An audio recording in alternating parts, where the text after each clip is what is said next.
Assalamu Walaikum. Hello friends, how are you? Welcome back to my another video. In this video, I am going to show you how to ungroup two objects in Apple Keynote. Let's get started. At first, open your Apple Keynote software. Then I have already opened my Keynote presentation. Now go to the first slide and you can see here already open a two object and these two objects are grouped. Now I am ungroup the two object. Now firstly drag and select this two object and go to the arrange menu and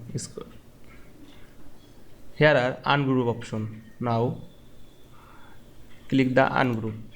Now I am select a table and here are move the table easily.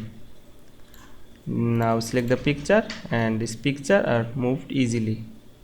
These two objects are ungrouped. Now group the two objects and again ungroup these two objects.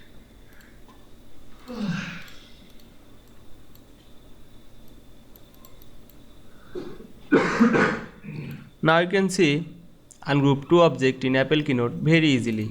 I hope you enjoyed my video. Please like, comment, share and subscribe my channel. Thanks for watching.